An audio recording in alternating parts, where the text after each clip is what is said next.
n'arrive pas à se détacher de ça. Quand on détache toi de Niamsi, quand un maître devient gourou, tu te détaches.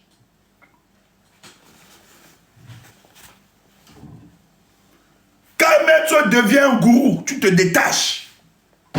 Quand non, mon ami, détache-toi de Niamsi. Parlez de quoi? Comment vous ne comprenez pas? Niamsi veut tuer. Et pour vous endormir, il dit, le petit frère de Maurice Kamto, c'est mon ami.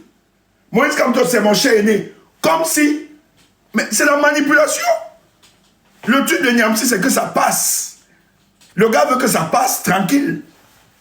Quand il vous parle de ça, c'est qu'il vous dit là, vous devez avaler ça comme de la pilule. Or, c'est la manipulation. Faut sortir, c'est un mercenaire. Le gars a ses amis au pays là-bas. On lui a dit, gars, et comme lui il aime l'argent, c'est un homme cupide. Il aime le matériel. Ouais, il y a tellement de tolis que si on vous sort le tolis sur Niamsi, c'est pour ça que nous autres, moi, les gens m'ont écouté. Sony peut témoigner. Sony l'aimait grave. Sony, même quand nous on a commencé, moi j'évitais même. Je pense que c'est Kemda qui parlait à Sony, que Sony, ton Niamsi là. Sony et Kemda, c'était clash. Alors, nous on a seulement fui. Nous les garçons, nous sommes restés en train d'observer. Sony était enfermée souvent. Mais quand Sony évolue, c'est que j'aime sur elle. C'est que quand elle évolue, elle observe, elle dit, hey, je me suis trompé.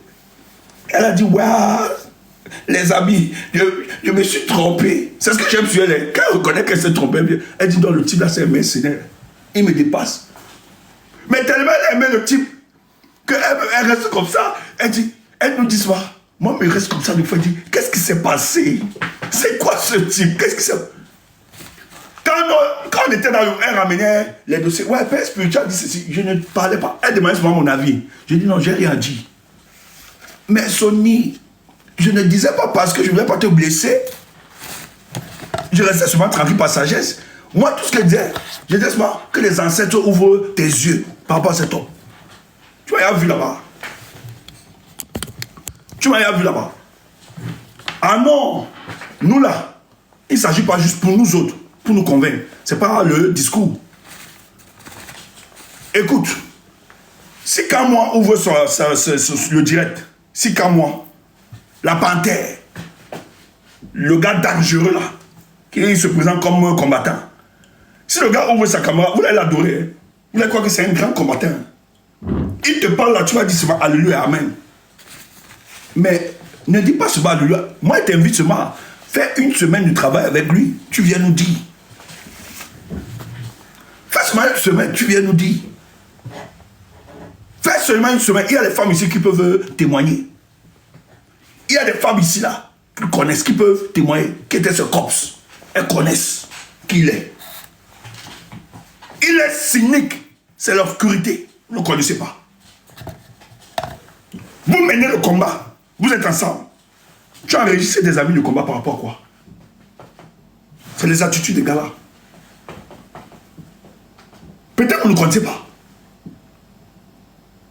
Si les femmes vous donnent les témoignages, ou bien les hommes ici là, sur l'individu là, vous allez fuir. Et ça, on nous dit de nous asseoir, de faire des stratégies avec des gens comme ça. Mais quand les gars du gouvernement là viennent ici à Néo, il s'appelle son nom. Il a mis avec tout. Moi, il y a les gars du RDPC qui m'aiment bien, qui m'aiment amitié, mais je fuis. La seule personne que je pouvais même accorder, qu'il avait accordé la proximité, c'est quand on faisait l'interview là. Mais Sanga, ma presse, tu ne vois pas. D'autres veulent même causer avec moi. Par téléphone, je dis non. Je ne suis pas là. Des gars très dangereux. Vous ne comprenez pas? Niamsi veut consécuter la stratégie de Maurice Kamto parce que c'est la meilleure des stratégies. C'est tout un construit. Inscription, ça a beaucoup de sens. C'est pour ça qu'on l'inquiète. Et dans la stratégie, là, qu'est-ce qu'il est en train de faire? Ils sont aussi des tests de loi. Il dit, mais appliquez ceci, faites ceci. Ça met en bas tout un... Et c'est dans la paix. Et tu es qui? On menace les gars, on appelle Grovo les ongas, les mettre à l'escoum, on menace, machin. C'est dans la paix. Tu veux encore quoi? Et le mois venu, tu vas donc voir le peuple là se déchaîner. Mais pas vos histoires qu'ils ont fait là. Qui tente Maurice Kamto cette année? Pas les histoires que vous dites que... Je vous ai dit 2025 ne sera pas 2018. Hein. Les histoires qu'on venait en arrêt Maurice Kamto, mais pas vos conneries là. Je dis, hein, moi je dis, le fait que le peuple ne se lève pas encore. Non, ne croyez pas que le peuple accepte ce qui se passe. Ou bien il est lassiste. L'accumulation de ce que le régime là, ils sont en train de nous faire là, cette accumulation. Le jour ça va déclencher.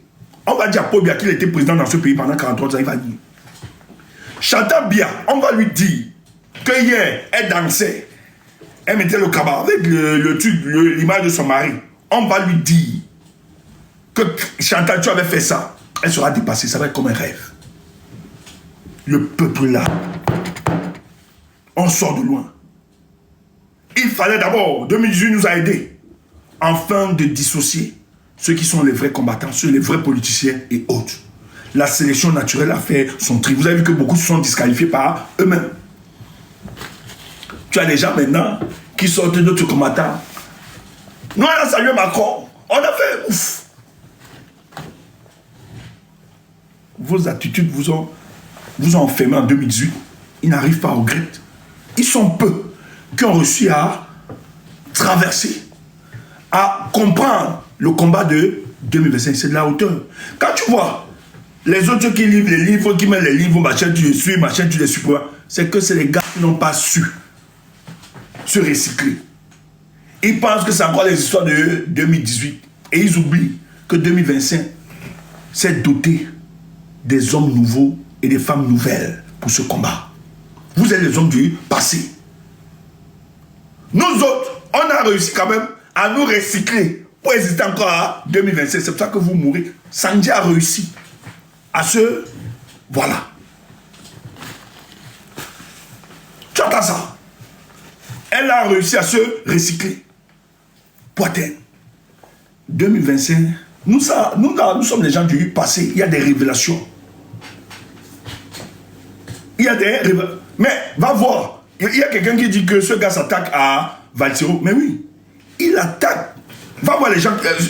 Va voir, hein, c'est ceux qui ont une cohérence. Il va s'attaquer à Valsero parce que Valsero est cohérent.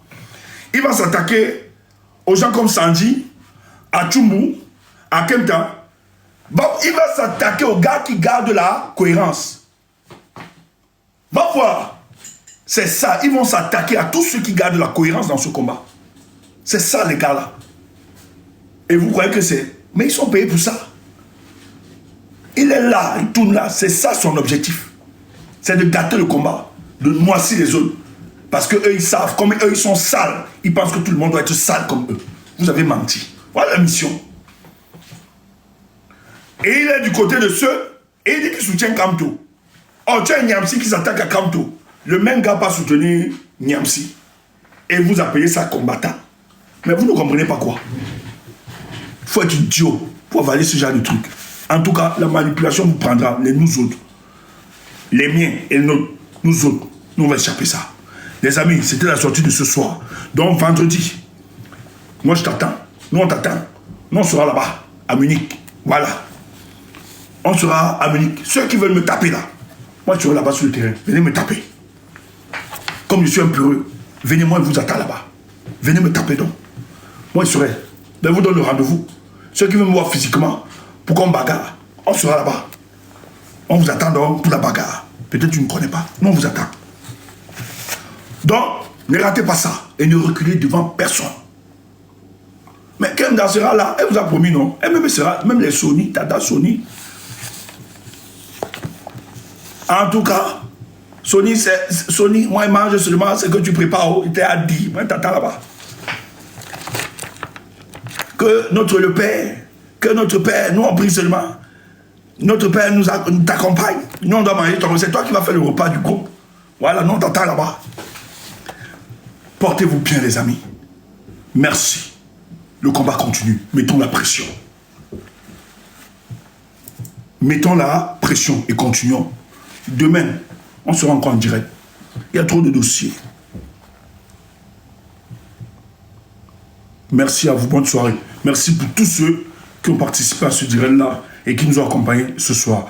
Ok, on doit laisser les gens, voilà, aller vaquer à autre chose.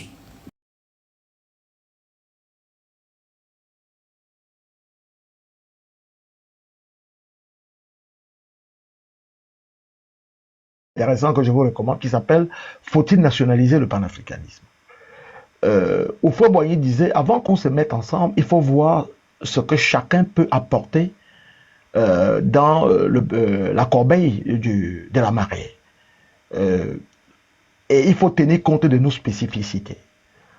Parce que si nos pays ne sont pas individuellement libérés, mais comment vont-ils être libérés de façon collective? Explication. Si vous faites le panafricanisme à l'époque avec un monsieur comme Léon Mba qui a supplié la France pour que la France ne lui donne pas l'indépendance, et quand De Gaulle l'a contraint à accepter l'indépendance, il a dit que lui veut garder le drapeau français. De Gaulle a dit non. Il dit, mais est-ce que je vais faire un drapeau gabonais, mais est-ce que je peux dans le petit coin de mon drapeau faire un petit drapeau français? De Gaulle a dit non. Donc quelqu'un comme ça, vous faites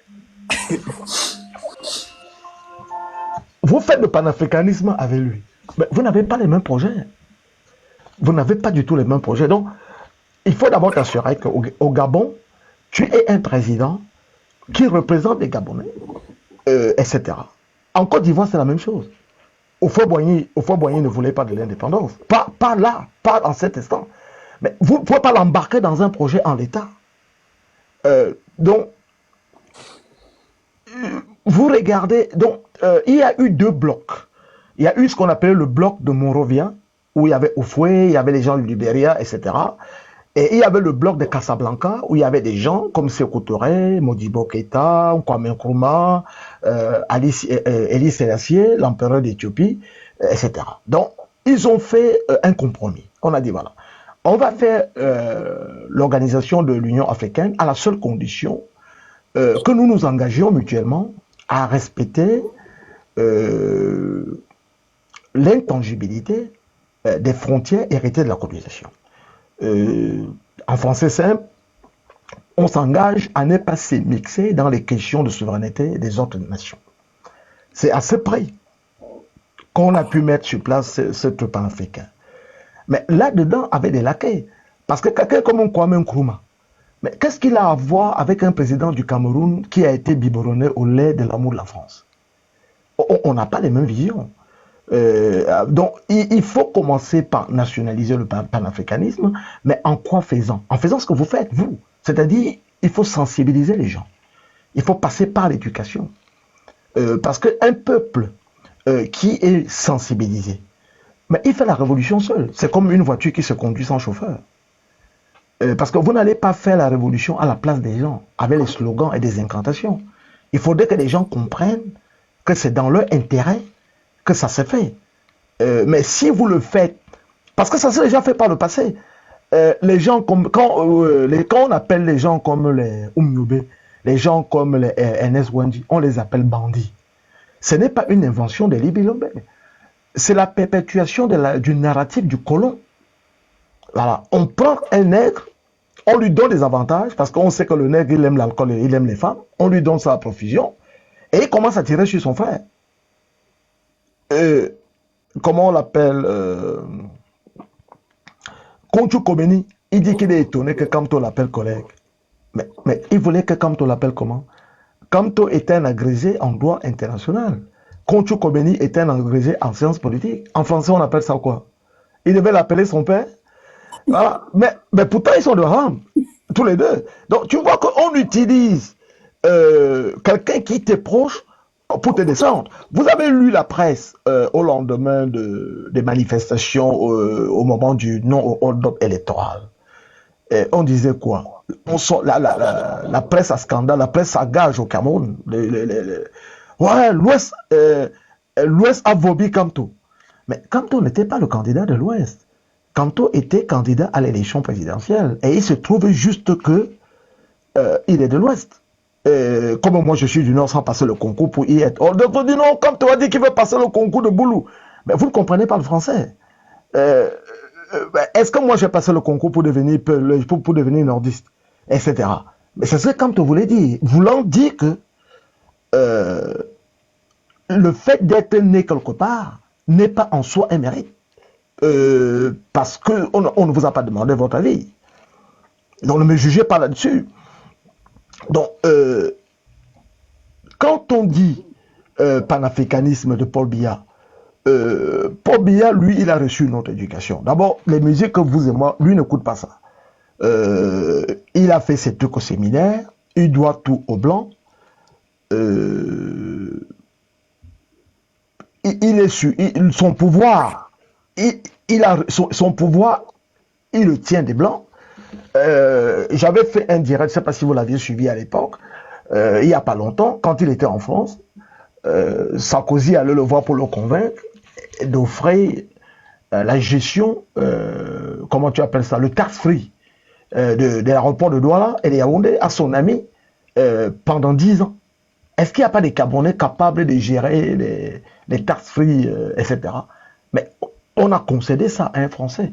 Parce que Biya, lui, dans sa tête, il n'est pas dans vos projets de panafricanisme. Lui, il est dans une logique, et je ne lui en fais pas gré, je ne fais que constater les choses, il est dans une logique de conservation du pouvoir. Et tout allié qui peut lui permettre de faire ça, il a été en Russie, il a un peu tâté, il a compris qu'il ne pouvait rien attendre de ça. Il a compris que Poutine voulait se servir d'eux pour régler leur compte aux Occidentaux. C'est-à-dire que vous cherchez une nana, c'est la femme d'un type, elle quitte le type pour venir coucher avec vous, et vous vous dites que vous avez trouvé une femme. Mais en fait, vous vous apercevez qu'elle se sert de vous pour rendre son mari jaloux et le récupérer. Voilà, donc c'est ce que Biya a vu avec Poutine. Quant à son panafricanisme, à quoi est-ce que je peux le mesurer? Je ne sais pas. Je ne sais pas si ça répond à votre question, mais sinon, relancez-moi. Parce que il y a beaucoup de personnes qui disent que la présence des Africains d'autres pays, d'autres pays africains sur le sol camerounais donne de la crédibilité au panafricanisme du président Biya, qui disent que le fait que le Cameroun a accueilli des réfugiés venant de toute autre part de l'Afrique fait du président Biya un panafricaniste. Mais nous observons malheureusement que, et avec pitié que le Cameroun et les Camerounais sont victimes du manque d'humanisme, d'amour du président Biya. Comment comprendre que quelqu'un qui n'a pas pu donner de l'amour à ses enfants puisse être considéré comme quelqu'un qui a de l'amour pour les autres enfants africains? C'est dans cette optique que nous nous posions la question de savoir si le président Biya était un panafricaniste. D'où la question. Les gens qui utilisent ça ne connaissent pas l'histoire. Ce n'est pas pour rien qu'on dit du Cameroun que c'est le continent, que c'est l'Afrique en miniature. Le supplétif de l'armée française qui a tiré dans le dos de Oumiobe au 13 septembre 1958, au petit matin alors qu'il s'enfuyait, c'était un Tchadien, membre de l'ethnie Sara.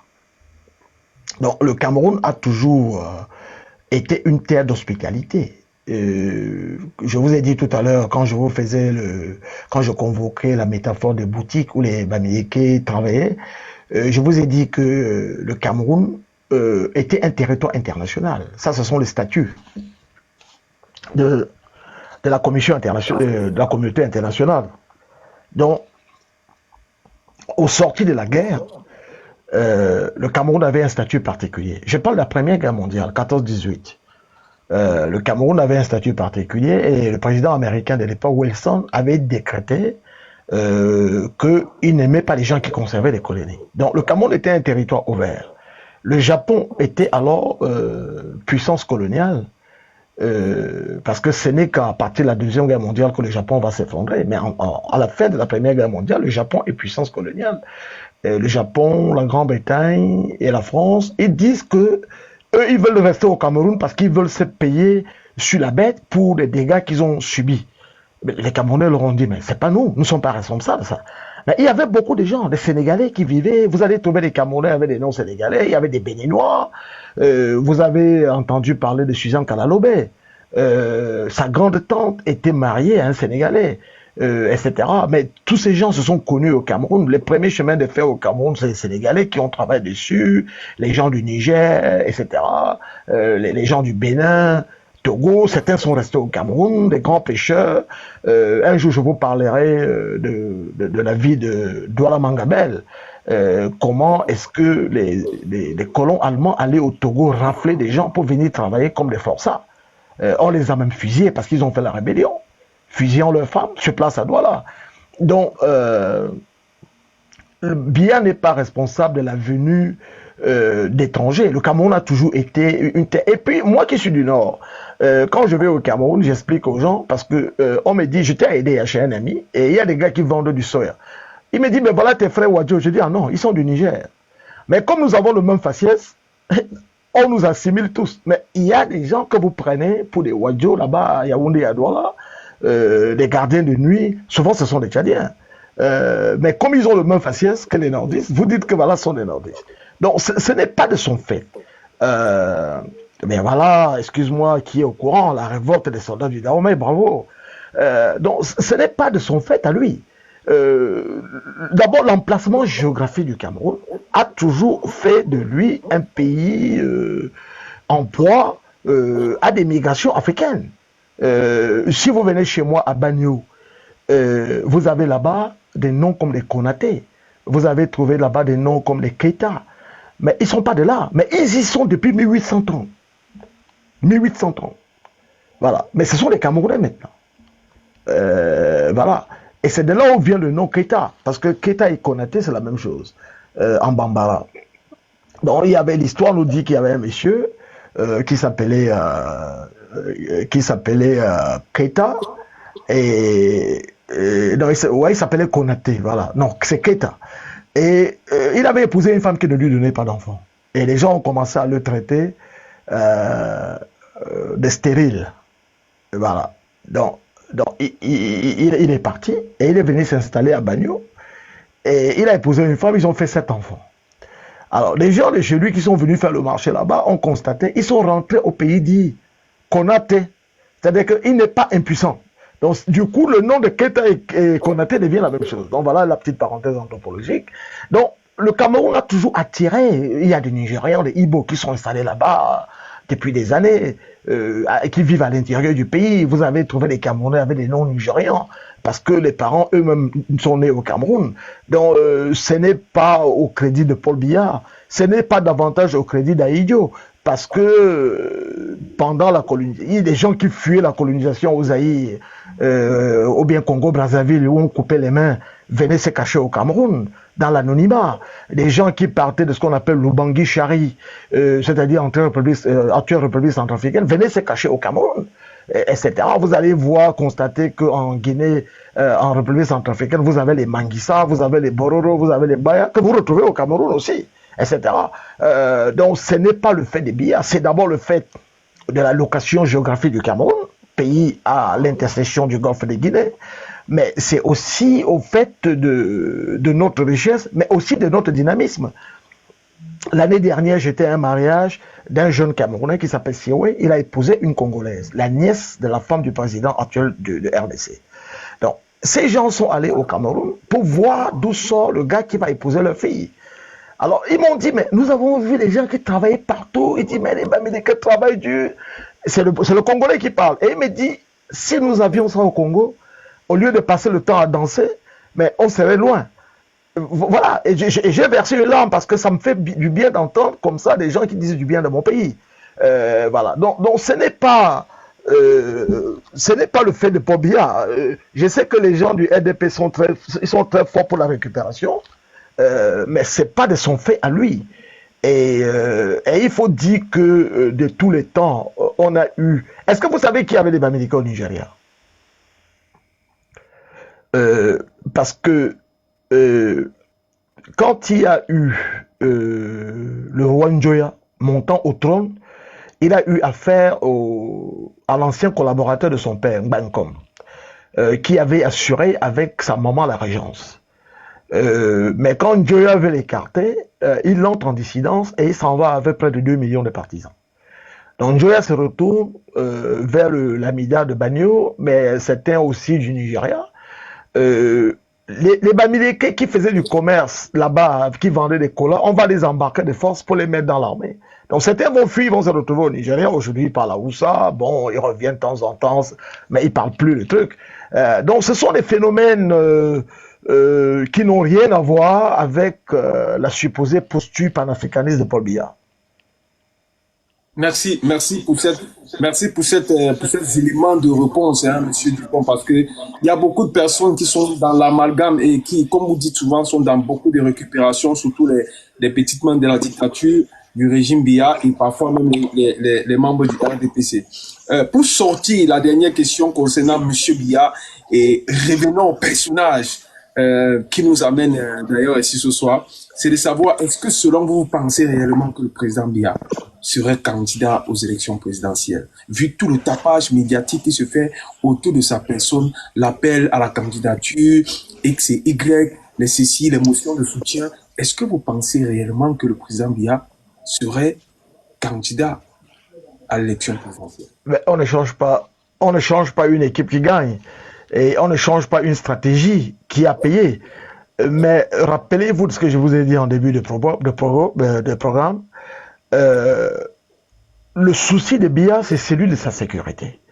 Il s'est fait beaucoup d'ennemis, beaucoup trop d'ennemis.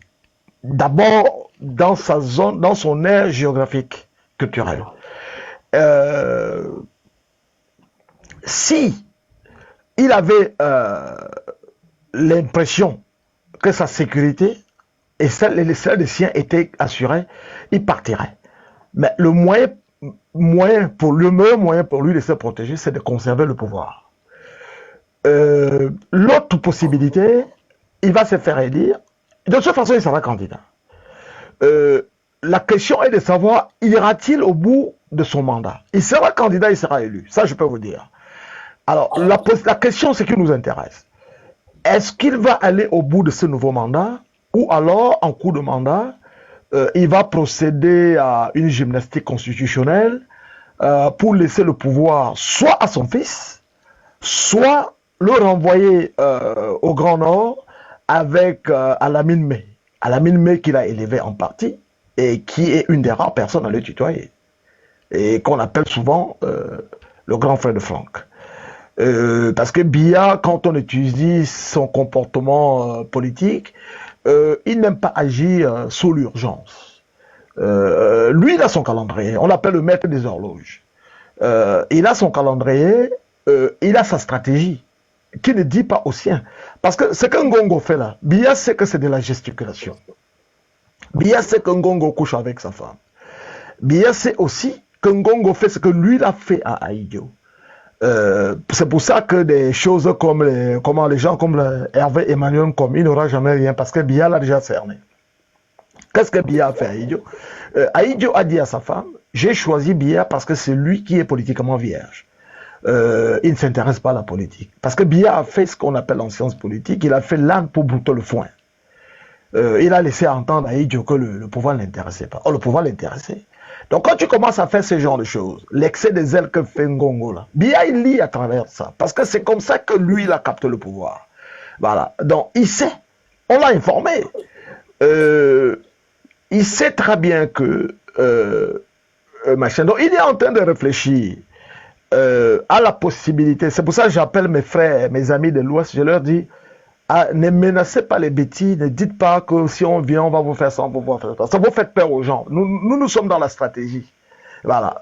Prenons d'abord ça et puis on va arranger les choses après. Mais ne dites pas oui, vous allez voir. Parce que quand vous faites ça, vous faites peur aux gens. C'est-à-dire que même si le gars voulait être flexible, parce que Biya sait qu'il n'a pas de soutien. Il sait que tous ceux qui disent être de ses soutiens, ce sont des gens cupides. Et c'est des gens qui se prévalent de lui. Parce que si ces gens-là l'aimaient, ils allaient faire du travail. D'abord, le fait d'amasser les poubelles, c'est une tentative d'insurrection. Ils sont en train d'encourager. Voilà. Parce que je te laisse chez moi avec les enfants. Je te donne de l'argent pour leur donner à manger. Tu ne leur donnes pas à manger. Et quand ils te demandent, tu vas leur dire, mais vous savez, votre papa n'a rien donné. Mais les enfants vont s'en prendre à moi et pourtant j'ai donné de l'argent. Voilà. Donc, Biya sait très bien que ses premiers détracteurs, c'est dans son camp. Il le sait. Mais lui, il a ses stratégies. Il sait bien que Maurice Kamto n'est pas un tribaliste. Il sait ça. Mais il regarde son souci. Parce qu'il y a Chantal Biya qui est en train de se citer, qui ne maîtrise pas ces choses. Mais ultimement, c'est Biya qui va sonner la fin de la récréation. Parce qu'il a beau être dictateur, il a quand même un souci de l'image qu'il va laisser dans l'histoire. Tu vois, il commence à faire la paix à la fille d'Aïdjo, il lui donne des choses, il gratte un peu, etc. Là, maintenant, tu as vu qu'on a suspendu Info TV, même si ce n'est pas de mon goût, parce qu'il a vu comment les gens se sont déchaînés par rapport au fait que Edimbi Lobé ait appelé Ernest Wanji de bandit. Donc, si vous comprenez bien que si on a suspendu Info TV avec son journaliste, l'ordre est venu d'en haut. Mais moi je dis, mais s'il fallait faire des choses, il fallait plutôt traduire Edimbi Lobé en justice parce qu'il a insulté la mémoire des morts. Et le propre code de procédure pénale du Cameroun punit cela. Mais il a deux fers au feu. Il sait très bien. Donc, il ne faut pas désespérer. Mais ce que je peux dire à nos amis, arrêtez de dire que les bêtises, vous allez lire n'attaquez pas des gens comme des groupes ethniques. Qui nous insultent, nous, ce n'est pas un problème. Mais nous sommes dans une stratégie de conquête de pouvoir. Donc, il ne faut pas tomber dans leur piège en donnant l'impression que nous sommes des petits revanchards, on va faire ce que les Tutsis ont fait autour, voilà, etc. Le Cameroun n'est pas un pays comme ça. Donc, nous restons dans les revendications que font tous les Camerounais. Parce que quand il y a les poubelles à Yaoundé, il n'y a pas que les Bamileke qui sont victimes. Quand on coupe l'électricité, c'est dans tout le Cameroun. Quand tu voyages, l'autoroute n'est pas mauvaise vis-à-vis de toi parce que tu es Bamileke ou pas. Voilà. Donc, je demande aux jeunes qui nous suivent, qui nous écoutent, de ne pas tomber dans ce travers. Eux, ils font ça parce qu'ils n'ont pas d'argument. Donc, attaquez-les sur les projets, bandissez les projets du professeur Kamto, parlez de ça, et rien que de ça. Toute autre chose, ne vous laissez pas entraîner, parce que nous sommes très très proches, on peut faire des choses. Je ne vais pas développer à l'antenne les stratégies que nous allons faire, mais nous sommes proches, il y a de l'espoir. Voilà. Merci pour cette dernière question. Revenons donc, Monsieur Dupont, à des questions qui ont mis, n'est-ce pas, à beaucoup de nos auditeurs en suspens. Et j'espère que nous allons pouvoir être à la hauteur de leur attente. Monsieur Dupont, quand on évoque le nom Monsieur Maurice Kamto, à quoi ça vous renvoie? Quand on dit Maurice Kamto, je vois le spécialiste du droit, je vois l'éminence en matière de droit international, mais je vois aussi quelqu'un qui a énormément souffert et qui souffre d'un acharnement de haine cuite et recuite injustifiée. Juste parce qu'il a osé proposer un projet de société pour son pays.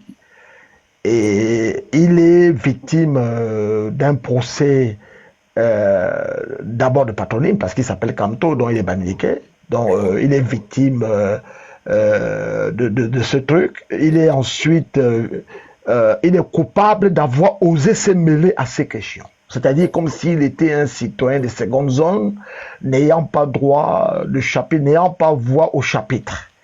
Alors que tout ce qu'il a fait, il a dit, voilà, je me retrousse les manches, j'ai été dans le gouvernement de Biya pour apporter ma contribution à la place qui était la mienne, et j'ai rempli ma feuille de mission. J'ai touché de près le système, j'ai vu ses insuffisances, et je me suis dit, je ne me contente pas de critiquer. Donc je retrousse les manches et je mets les mains dans le cambouis. Voilà. Donc je propose, je dis voilà. D'où la question qui suit. Avoir travaillé dans le système pour M. Maurice Kamto, selon vous, avantage ou inconvénient? Alors je vous retourne la question. Paul Biya, qui a travaillé 20 ans avec Aïdjo, avantage ou désavantage? Le fait que Biya est revenu d'Europe Et Kamto est mieux parce que Kamto travaillait en nom propre. Mais quand Biya revient d'Europe, il ne travaille pas. En 1962, il a 29 ans. Lisez les mémoires de Christian Tobiko, le premier secrétaire général de la présidence, qui a cumulé ce poste avec les fonctions de directeur de cabinet. Il vient avec une lettre de Louis-Paul Odjoula, le créateur du BDC, l'homme qui a introduit l'homosexualité au Cameroun comme droit de cuissage et de préemption. Il donne une lettre à Ijo lit et il tend la lettre à Christian Tobiko. Il lui dit trouvez une place à ce postulant. Ijo est devenu comme ça chargé des missions. Biya est devenu chargé des missions à la présidence. Après quelques années, il va au directeur de cabinet, il va au cabinet de William Etekimbouma. Et après, on le rappelle à la présidence. Il a fait sa carrière dans l'ombre d'Aïdjo pendant 20 ans. Est-ce que ça fait de lui un obligé d'Aïdjo? Non. Est-ce que c'était le gouvernement d'Aïdjo? Oui, c'est le gouvernement d'Aïdjo, mais c'est le gouvernement de la République du Cameroun. Aïdjo est mort, il est parti avec le palais de l'unité. Si je ne vous parle pas d'Aïdjo, vous ne savez même pas de qui je parle. Parce qu'il est parti il y a très longtemps. Est-ce que le fait que Emmanuel Macron ait été ministre de François Hollande, qu'il a poussé dehors, ça fait de lui son obligé? Est-ce que le fait que Macky Sall ait été repéré par Abdoulaye Wade, il a été Premier ministre, il a été à l'Assemblée nationale, il a créé son parti, il s'est représenté contre la personne qui l'a introduit, c'est un crime? Est-ce que Abdoulaye Wade, même qui a travaillé à Abdou Diouf, qui l'a battu plus tard, c'est un crime? Attends, réveillez-vous. Il y a Patrick Achi en Côte d'Ivoire qui a été ministre. Il travaillait chez Gbagbo, c'était le ministre des infrastructures de Laurent Gbagbo. Soro Guillaume était premier ministre chez Gbagbo. Mais le lendemain matin, il a dit Gbagbo is finished. Voilà, ça ne veut rien dire ça. Nous ici au Royaume-Uni, nous avons le gouvernement de coalition. François Mitterrand qui a insulté De Gaulle, il a écrit un livre, Le coup d'état permanent. Mais il a été ministre de De Gaulle, s'occupait des anciens combattants. Il a été dans le même gouvernement avec Valéry Giscard d'Estaing qu'il a battu en 1974 et que lui l'a battu en 81. Voilà. Jacques Chirac a été premier ministre de cohabitation de François Mitterrand. Voilà. Sarkozy qui a combattu Chirac alors que sans Chirac il n'était rien. C'est ça la politique. Nous sommes en politique. Quand on l'a fait venir comme technicien, parce qu'il ne faisait pas de la politique à l'époque, on l'a fait venir comme technicien de droit pour régler quelque chose. Et il l'a fait. Et il est parti. Mais maintenant, il a vu de près les limites. Et il a dit, voilà, au lieu de critiquer, je vais me retrouver les manches, je mets les mains dans les cambouis et je vais apporter ma contribution. Mais qu'est-ce qu'il fait? Il fait une proposition. Si vous ne voulez pas de Cameroun, ne votez pas pour lui. C'est aussi simple que ça. Voilà. Mais il propose un projet de société. Il dit, voilà, moi, si vous me mettez là, voilà ce que j'ai l'intention de faire. Voilà ce que je propose aux Camerounais. Et pour cela, il mérite la mort. Voilà. Mais Paul Biya, Aïdjo, vous parlez d'Aïdjo, mais Aïdjo était premier ministre, il était vice-premier ministre qui est d'André Marine Bida, chargé de l'intérieur. Il a été, mais c'est pas lui qui a enlevé André Marine Bida. C'est apprenez la politique avant de vous mêler de ces questions. Voilà. Apprenez la politique. Quand on ne veut pas être chef Baham, il veut être président du Cameroun. Il a un projet. Donc, moi, si j'avais le droit de voter, je vais voter pour lui. Parce que moi, ça arrange mes affaires. Peut-être que pour vous, ça ne vous arrange pas. Mais moi, ça m'arrange. Je ne serai pas son ministre. Peut-être que je ne le rencontrerai même jamais. Mais s'il prend le pouvoir, il va ouvrir le pays. Et moi, comme consultant d'affaires, je vais amener les gens dans mon village pour régler les choses. Grâce à la politique d'ouverture qu'il aura mise en place. Voilà. Donc, ne me dites pas que oui, il a été... Si Biya est de Mvomeka, son papa était catéchiste. Si Biya était chef traditionnel et un homme Kamto griot, oui, c'est que Kamto travaille pour lui. Mais s'il a étudié, qu'il n'est pas sa maison, et le nomme parce qu'il y a une querelle, Kamto a failli mourir dans mon village à Bankim, parce qu'il a pris l'hélicoptère est tombé à Gembou. C'est à pied qu'il est arrivé chez moi à Bankim, demander aux populations. Voilà. S'il mourait là-bas, on allait dire que c'est le mort de Biya. Voilà, donc si vous voulez faire de la politique, faites de la politique, mais ne faites pas la sorcellerie. On est en train de parler d'un projet.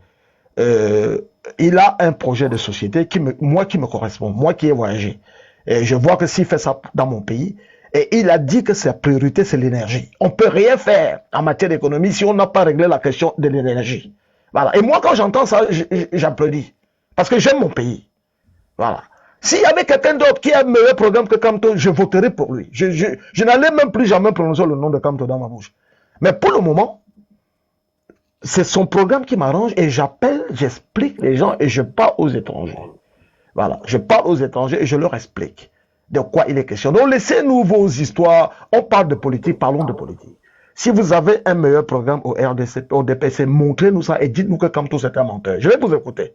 Mais parlons de politique et rien que de politique. Ne faisons pas des apprentis sorciers parce qu'on a fait ça pendant 45 ans, ça n'a pas marché.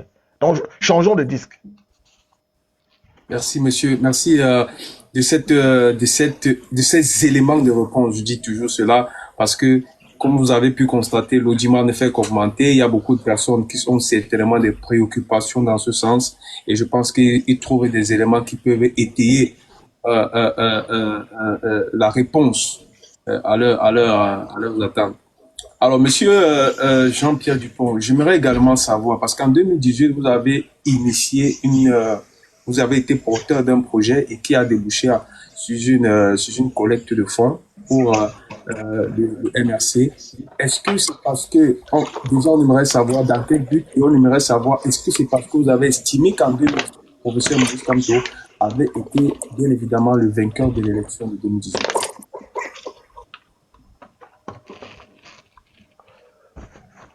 Allô? Oui, monsieur Jean-Pierre. Est-ce que tu peux repréciser la question? J'étais en train de boire un peu d'eau. Voilà. Et d'ailleurs, vous en avez droit. Et désolé si on ne vous a pas laissé souffler un peu. Hein. Non, ça va. C'est juste que vous dites des choses tellement pertinentes, tellement intéressantes, que nous ne pouvons pas s'arrêter. Donc, nous perdons nos sens. Excusez-nous, monsieur. Non, pas du tout. Vous n'avez pas. On est là pour ça. Chacun, il ne faut pas t'excuser, mon frère. Regarde, nous sommes là. Il s'agit de notre pays. Il ne s'agit pas de Kamto. Vous avez vu la maison de Kamto à Yaoundé. Moi, quand Kamto vient en Europe, nous, on sait dans quelles conditions il vit. Kamto peut prendre ses bagages demain matin, il quitte le Cameroun, il n'en a rien à foutre. Donc, il ne s'agit pas de lui. Il s'agit de l'avenir de notre pays. Et j'ai de la famille là-bas. J'ai des neveux là-bas. Donc, c'est de ça. Nous parlons de responsabilité. Ce n'est pas une affaire de gentillesse. Voilà, vas-y. Donc, j'étais de disance. En 2018, vous avez été porteur d'un projet qui a débouché sur une collecte de fonds. Et cela était dans le but d'apporter cette collecte de fonds à l'endroit du MRC. C'était parce que vous avez cru à l'élection effective du président Maurice Kamto et vous aviez, n'est-ce pas, décidé de lui apporter ce soutien-là afin d'aménager, n'est-ce pas, la bataille pour qu'il soit restitué dans ses droits légaux ou légitimes de vainqueur. Ou alors c'était à d'autres fins, monsieur Jean-Pierre. Ben écoute, d'abord, le but n'était pas de collecter de l'argent. C'est secondaire. Ceux qui me connaissent dans la vie de tous les jours, je suis un consultant. C'est-à-dire qu'avec ma bouche, je peux récolter beaucoup d'argent. Et ça, je sais faire. C'est pas ça le but. C'est pas ça qui est intéressant. Parce que quand moi, j'ai fini de faire ça et que j'ai mangé au vin, mes compatriotes qui dorment dehors au Cameroun, ils ont mangé quoi? Donc, c'est pas ça qui est intéressant. Le problème, c'était quoi? Le problème à l'époque, moi, je suis membre du Parti conservateur. J'ai appris le marketing politique, c'est-à-dire à régler des problèmes. Parce que vous avez quelque chose, on peut se plaindre. Ma fille me dit souvent, papa, il pleut. Je dis, oui, ça, je sais. Mais qu'est-ce que nous faisons? Tu prends le parapluie, tu restes à la maison, tu vas en voiture et tout. Donc, il y a un problème, il faut le régler au lieu de pleurnicher. Et partout où je suis allé, que ce soit en Suède et tout, j'essaie d'être dans un parti qui domine le pays. Parce que si tu veux changer les choses, il faut être dans le cœur du système. Voilà.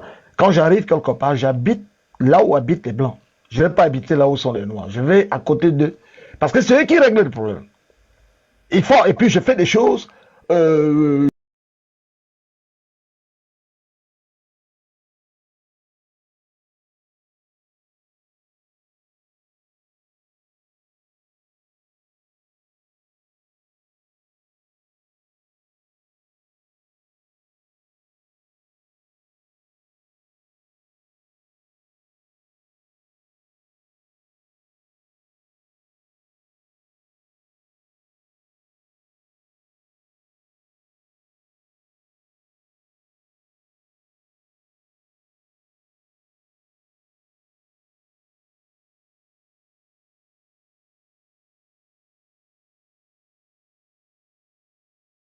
en plein défilé à Paris. Je lui ai dit non, non, il n'y a pas que ça. Il y a la question anglophone, oui. Et ces candidats se proposent même de régler ça. Celui à qui on vient de voler la victoire. Donc il me dit, mais de quelles preuves disposez-vous pour dire qu'il a gagné l'élection? Donc j'essaie d'expliquer et tout. Il me dit, écoute, on va faire quelque chose. Il me met en contact avec les techniciens de son ministère. On me dit, bon, tu as combien d'amis? J'avais environ 5000 amis à l'époque sur Facebook. Il me dit, bon, on va ouvrir ta page avec des gens de Haïti et on aura accès partout où on est, on va contrôler. Donc tu organises une élection présidentielle virtuelle sur ta page. Donc j'organise une élection présidentielle virtuelle, c'était en 2019. Il y a eu 750 000 votants. Alors, sur les 750 000 votants, il y a eu 3 votants Kamto. Une femme du Nord et 2 Gabassa. Tous les autres ont voté Kamto. Celui qui me dit, il a accès à ma page, celui qui me donne, il me dit, bon voilà, ce qu'on va faire, ce que je vous propose de faire, vous allez faire une investiture. En droit international, c'est un acte fort. C'est un acte symbolique. Il ne va pas devenir président, mais vous faites une investiture pour créer l'embrouille et contraindre le régime à la négociation, mais pas au Cameroun, en dehors du Cameroun. Il me dit à Londres, je lui ai dit non, à Londres ça sera chaud, parce que la plupart des Camerounais n'ont pas le visa. Beaucoup ont le visa de Schengen, ils peuvent venir à Paris, mais entrer en Angleterre, donc je préfère que ça se fasse à Paris. Donc j'ai lancé des trucs. Et je commence à collecter de l'argent pour ces trucs, parce qu'il faut nourrir les gens, il faut faire ceci, cela. Bon, les donateurs ne manquent pas, hein. Il y a des gars, la plupart c'est les Scandinaves où j'ai vécu qui donnaient de l'argent, qui ont des projets, parce que je leur dis, écoutez, vous savez, on a des richesses au Cameroun, bon, si vous votez ce type, voilà, voilà, voilà. Bon, ça c'est ce que je sais faire, vendre un projet. Voilà, donc l'argent n'était pas le problème.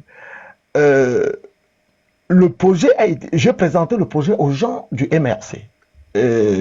Moi, je ne faisais pas ça pour le MRC, mais pour le professeur Kamto. Parce qu'il faut bien indiquer des choses. Vous avez des présidents, par exemple, en France, j'ai voté Mitterrand, puisque je suis français. J'ai voté pour François Mitterrand, mais pas pour le Parti Socialiste. Vous avez en Côte d'Ivoire, Laurent Gbagbo était le patron du front FPI, le Front Populaire Ivoirien. Mais il y a des gens qui votaient pour Gbagbo, pas parce que machin. Donc, il y avait quelque chose qu'on appelait la majorité présidentielle. Donc, dans tous les systèmes, vous avez des gens qui votent pour un candidat, mais pas pour son obédience politique. Donc, vous avez des gens qui n'aiment pas le MRC, mais qui aiment Maurice Kamto. Tout à fait. Donc, il faut faire cette nuance. Il se trouve que Maurice Kamto est le patron du MRC, ça c'est autre chose. Mais eux, ce qui les intéresse, c'est la personnalité de Maurice Kamto et le projet dont il est porteur. Donc je contacte le représentant du MRC en Europe à l'époque. Il s'appelait Henri Ndjoko. J'ai encore ses coordonnées. Je lui ai expliqué, on avait pris rendez-vous pour que je lui explique ça à Paris de vive voix. Parce que je ne voulais pas non plus faire quelque chose qui porte préjudice. Il me donne les coordonnées du représentant du MRC au Cameroun, c'était M. Eboudé. Il était sur le point de soutenir une thèse. Donc je lui ai écrit un long email dont j'ai gardé les copies, expliquant les raisons qui militaient, etc. À quoi ça allait aboutir. Alors, ce qui intéressait les Anglais, c'était la situation des anglophones. Le Cameroun a signé le traité, de Rome, c'est-à-dire l'acte juridique portant création de la Cour pénale internationale. Mais le Cameroun n'est pas partie État, c'est-à-dire que le Cameroun n'a pas ratifié. Donc la conséquence de cette non-ratification, c'est que le Cameroun ne reconnaît pas la juridiction de la Cour pénale internationale sur son sol. Parce que quand vous reconnaissez une juridiction au détriment de la vôtre, en droit international, c'est une renonciation de souveraineté. C'est comme si vous avez un ami et vous autorisez qu'il vienne chez vous à taper vos enfants et taper votre femme. C'est un peu cela qu'on dit renonciation de souveraineté. Donc, des 5 membres permanents s'asseyant autour du Conseil de sécurité, les seuls qui reconnaissent, qui ont ratifié, c'est la France et la Grande-Bretagne. Tous les autres, la France, la Chine, les États-Unis n'ont pas ratifié. Donc, la CPI ne peut pas venir enquêter au Cameroun tant que le Cameroun n'a pas ratifié. Mais l'intérêt pour les Britanniques, qui étaient prêts à me financer, c'était que Maurice Kamto passait du stade de président élu à celui de président proclamé et absentia, parce que retenu par une contrainte physique, un empêchement physique, reconnaissent depuis sa cellule de prison la CPI. Et la CPI venait enquêter. Et l'autre avantage, ce qui m'intéressait, au lieu de procéder au cas sauvage des ambassades, c'est que Maurice Kamto, et j'en avais parlé à Paul-Éric Kinguet, je lui avais écrit, que Maurice Kamto nomme des ambassadeurs. Alors, si vous nommez, vous, ambassadeur du Cameroun à Paris, il y a une délégation qui vous accompagne, Et on va dire à l'ambassadeur, monsieur, on vous reconnaît plus vider le plancher. Voilà. Donc, on vous installe. Donc, voilà ce qu'on visait. Ça n'avait pas fait de lui, mais Biya allait se mettre à négocier. Quitte à ce que le ministre britannique des Affaires étrangères m'avait dit à l'époque, quitte à ce qu'on s'entende comme ça s'était passé au RDC avec Jean-Pierre Bemba, c'est-à-dire qu'on accorde un poste de vice-président à Kamto, mais là, dans un contexte de cohabitation. Voilà. Et avec cette position, nous partions maintenant aux nouvelles élections en situation de force. Voilà. Donc, c'était ça le but de la démarche. Voilà. Mais les gens n'ont pas compris. C'est pour ça que je dis, il faut former les citoyens. À mon époque, il y avait quelque chose qui s'appelait instruction civique. Il y avait même un cours qu'on appelait la morale à l'école primaire. Quand tu rencontrais quelqu'un qui a l'âge de ton père, tu l'appelles monsieur. Voilà, s'il te plaît, madame, etc. On ne dit pas de gros mots. On nous apprenait ça à l'école, la morale. Il y avait un cours qui s'appelait la morale, etc. Tu trouves quelqu'un, tu ne le bouscules pas, tu dis excusez-moi, est-ce que je peux passer, merci, à bientôt, etc. Mais voilà. Et on nous enseignait l'instruction civique. Donc, il faut former les gens. Il faut former les gens. Etc. Alors Agnès Lynn me pose une question, la question sur le financement. Il n'y a pas de question. L'investiture, Agnès Lynn, je m'adresse à vous, l'investiture avait été sabotée. Certains m'avaient traité de tous les noms, donc je ne vais pas vous donner l'argent que j'ai récolté par mon propre lobbying. J'avais récolté au-delà de 2 millions. Cet argent est dans mon compte. J'ai un truc qui s'appelle le fonds populaire, le fonds patriotique camerounais. Si vous tapez, vous allez trouver un mouvement militaire que j'avais créé pour prendre le pouvoir. Voilà. Vous qui me posez les questions. Cet argent est là, mais il n'est pas à vous. Voilà. Parce que l'argent avait été donné au fonds patriotique camerounais de Jean-Pierre Dupont. Voilà. Et l'investiture n'a pas eu lieu. Donc, l'argent n'a pas été donné pour le MRC, ni pour Maurice Kamto, mais l'argent avait été donné avec des chèques au nom de Jean-Pierre Dupont et du mouvement du Fonds patriotique camerounais. Voilà. Donc, Agnès me dit, oui, on croit toujours à la capacité de Kamto, mais pas pour faire la force, Agnès. Si je ne supportais pas Kamto, peut-être que vous venez d'arriver, vous n'avez pas suivi tout ce que j'ai dit avant. Ce qui m'intéresse, c'est son programme. Et s'il arrivait aux affaires, la capacité que nous avons à mobiliser les donateurs, on peut faire la même chose lorsqu'il sera président, parce qu'on aura besoin d'argent si jamais nous arrivons aux affaires. Voilà. Donc voilà, je pense que c'était important à savoir parce que il y a qui s'en disent, des choses qui s'en disent suivant l'élection de 2018. Il y avait beaucoup de questions restées en suspens sur la question de fond, sur votre soutien au professeur Maurice Kamto et sur le fait que vous croyez à la personne de professeur Maurice Kamto. Non, mais pour les fonds, mon ami, je récolte beaucoup d'argent. Je continue à récolter de l'argent. Parce que l'argent, c'est le nerf de la guerre. Voilà, on va pas faire. J'ai des gens qui m'écrivent. Lorsque Macron, je sais pas depuis quand vous me suivez, mais lorsque Macron a été élu en 2017, c'est moi qui ai organisé la collecte des fonds. Certains fonds ont été restitués. Je parle des fonds de Macron et certains fonds ont été reversés à mon mouvement en tant que tel. Voilà. Donc récolter l'argent, on sait le faire. On a été formé pour ça. Fonds résine, etc. Donc ça c'est pas le souci, parce que voilà. Mais ceux qui parlent d'argent, l'argent, j'en prends tout le temps. C'est mon métier. Là tout à l'heure, je vous appelais, on me signalait que des fonds arrivaient pour le fonds patriotique camerounais, le truc que j'ai créé, parce que en octobre 2025, on va pas croiser les bras. Je ne vais pas dire ici, mais on va pas croiser les bras. On va dans un sens comme dans un autre. Et moi, si je les conseillais, je leur dirais, laissez M. Kamto aller aux élections. Si vous voulez vous tricher, mais laissez-le aller. Mais si vous l'écartez, ça sera pire que si vous le laissiez. Parce que les choses se font dans l'ombre. Ce n'est pas le professeur Kamto, d'abord il ne me connaît pas. Ce n'est pas lui qui demande aux gens de faire. Mais il y a des gens qui sont prêts. Qui sont prêts à faire des choses. Parce que c'est notre pays à tous. Voilà. Les gens qui détestent les Bamileke, je leur ai dit, vous êtes obligés de faire avec eux. Parce qu'on n'a qu'une terre. Et les Bamileke ne vont pas déménager. Voilà. Mais moi, ce sont mes compatriotes. Je ne suis pas moi-même Bamileke, mais je préfère avoir quelqu'un qui me tire de haut. Quand vous allez à l'école, Si vous êtes en sixième, vous vous inspirez de quelqu'un qui est en terminale et non de quelqu'un qui est en CIL.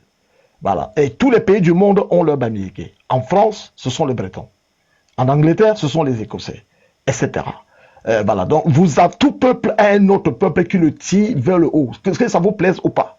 Mais maintenant, ceux qui sont intelligents peuvent profiter de cela. Voilà. Donc, ce que j'ai dit aux jeunes, mobilisez-vous pacifiquement. Tout dépendra de ce qu'ils feront.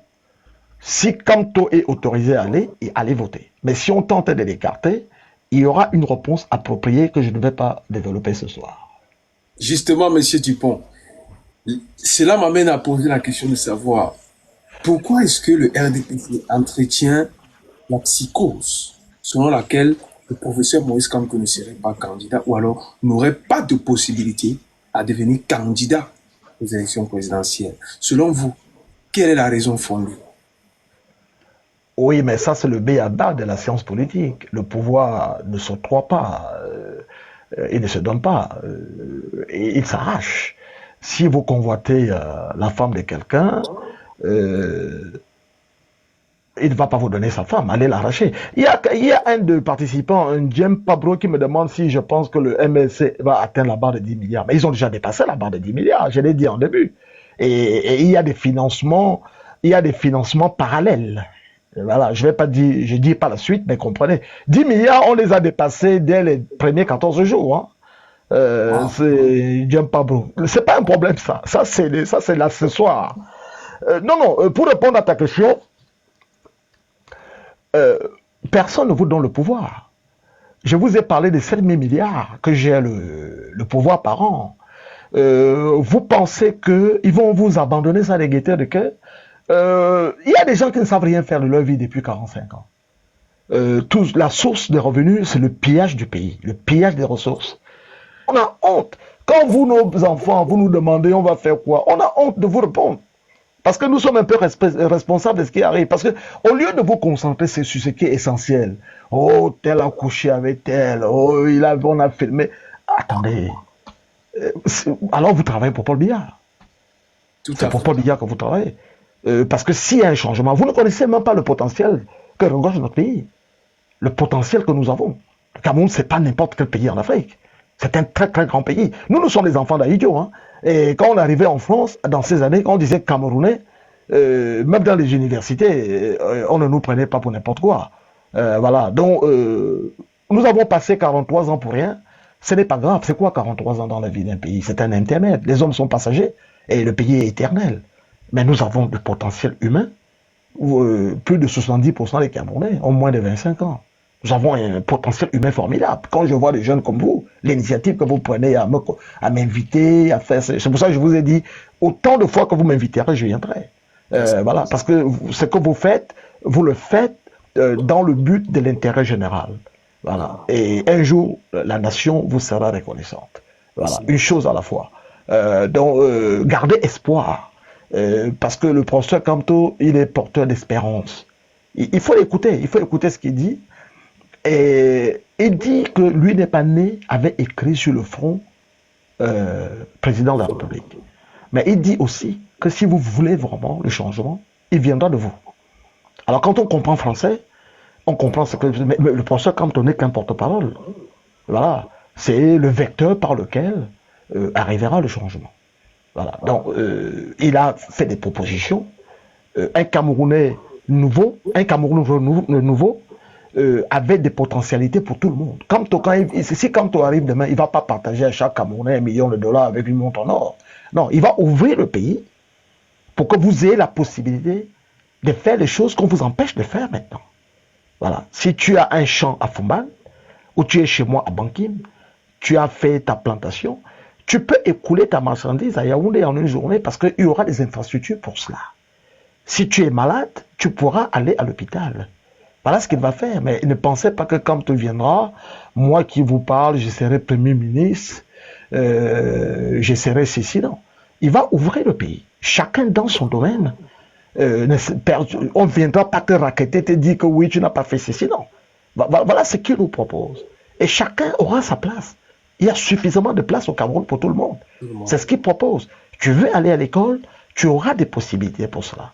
sur la simple base du mérite, le mérite républicain, sur tes propres efforts individuels. Voilà. C'est pour ça que nous le soutenons. S'il arrivait demain au Cameroun, il ne dit pas que c'est fini, vous n'allez plus travailler. Mais un pays ne peut pas se développer s'il ne travaille pas. Tous les pays développés que vous voyez là, les gens travaillent très très dur. Mais ce que dit Kamto dit, il ne faut pas empêcher les gens. C'est-à-dire que vous les encombrez avec des problèmes secondaires. Voilà. L'autoroute, il va faire. Il peut faire l'autoroute sur tous les Cameroun. Pourquoi? Parce qu'il va confier ça aux gens. Il leur a dit, bon, vous voulez faire de l'argent, venez au Cameroun, venez me faire des autoroutes. Je vous donne pas 5 francs, mais vous payez vous-même sur la bête. Voilà. Vous prenez vous payez 30 ans, 50 ans, vous payez. Vous avez des hôpitaux, etc. Venez, l'État signe un contrat avec vous. Vous me soignez les Camerounais, etc. Vous, les Camerounais, vous aurez des revenus, mais tu peux contribuer 100 francs pour ta couverture médicale, ton assurance. 100 francs, c'est quoi? Au lieu d'aller boire du champagne. Voilà. Tu peux contribuer ça. Tu sais que ton enfant ira dans une meilleure école. Et que quand il sort de cette école, et puis pour ton enfant, pour y aller là-bas, il ne faut pas qu'il s'appelle Ondoa ou Mbarga ou Ebele. Voilà. On regarde sa note, s'il a bien travaillé, il a droit comme tout le monde. Comme nous, on avait autant d'Aïdjo. Voilà. Et on remet à l'école les cours de morale. Un enfant qui insulte ses parents, on le met en prison. C'est que tu es mal élevé. Voilà. La morale, le civisme, tu ne manges pas la banane et tu jettes la peau dans la rue. Tu vas ramasser ça. Est-ce que tu ferais ça chez toi? Voilà. Il y a des endroits où les gens sont atteints de l'asthme. Tu ne fumes pas là-bas. Lisez le programme de Kamto. Tout ce que je vous dis, c'est contenu dedans. Est-ce que ça, c'est mauvais? Vous avez lu sur un passage de son programme que, bon, dès que les Bamileke arrivent, on va chasser tout le monde à Yaoundé, on va chasser tout le monde à Douala, on va confisquer l'argent. Vous avez lu ça où? Il parle du mérite républicain. Il n'a pas dit mérite de Baham ou de Bafoussam. Donc, lisez son programme et il parle de la double. Non, Bibi Pepsi, il ne parle pas de la double nationalité. Quand on dit, il ne dit pas double nationalité. Quand on dit multinationalité. Multinationalité. C'est ce qu'il dit.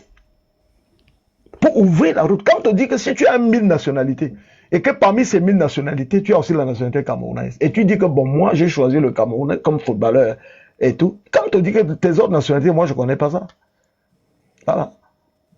Quand on dit tu as la nationalité suisse, tu vis en Suisse, tu travailles en Suisse, tu as des projets en Suisse, tu as des contacts et que tes amis suisses peuvent venir inviter, mais moi-même, je viendrai vous chercher au pied de l'avion. C'est ce qu'il dit.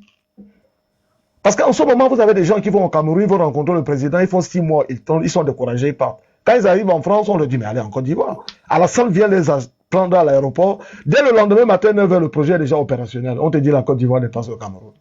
Alors qu'ils sont d'abord venus au Cameroun. Quand on dit, tu viens avec des gens, machin, je viendrai t'accueillir à l'aéroport. Parce que tu apportes la plus-value à mon pays. Tu amènes des investisseurs au Cameroun et ça se passe bien. Mais l'État va penser à toi. Mais ça, ce n'est pas une façon de motiver les gens, ça. Mais là, maintenant, tu arrives ici, on dit que tu viens d'Europe. On t'arrête à Simalé, on commence à te gifler. Tu viens d'où? Tu faisais quoi là-bas? Etc. Voilà. Donc, montrez le programme de Kamto aux gens. Quand quelqu'un va vous insulter, Bamileke, ne l'insultez pas. Dites-lui merci. C'est un compliment. Voilà le programme de Kamto. Voilà. Monsieur Dupont, on a observé récemment un affront entre l'Orange et le MRC au sujet de l'ouverture d'un compte pouvant recevoir les fonds de campagne du président Maurice Kamto. Et nous avons observé un appel fort du professeur Maurice Kamto à ce sujet. Et au lendemain, on a observé un boycott massif de Orange par les Camerounais. Est-ce que les Camerounais ne sont pas finalement en train de comprendre que on ne libère pas un peuple, mais qu'un peuple se libère? Non, les Camerounais ont compris ça en 2018. C'est pas aujourd'hui. Les Camerounais ont compris en 2018 parce que Kamto avait fait une excellente campagne. Je vais vous raconter une histoire. En 2015, Kamto devait venir en Angleterre. Moi, je ne le calculais pas. Il y a un garçon que j'ai accueilli ici, c'est C'est un entrepreneur, il fait dans l'immobilier, à Lembe.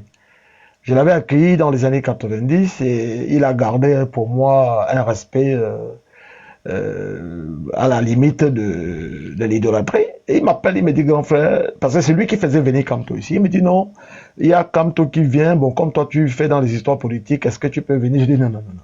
Ces types, moi, je n'ai pas affaire, ce sont les amis des biens. Il me dit, mais viens quand même. C'est quelqu'un qui m'a dit que, bon, voilà le programme. Quand j'ai lu le programme, j'ai dit, mais ce type, c'est un criminel. Il avait ce programme et il nous laisse souffrir comme ça. Donc, voilà comment je commence à m'intéresser à lui. Et je suis tous ses discours. Et puis, je me demande, est-ce que les Camerounais écoutent ce qu'il dit, ce type-là?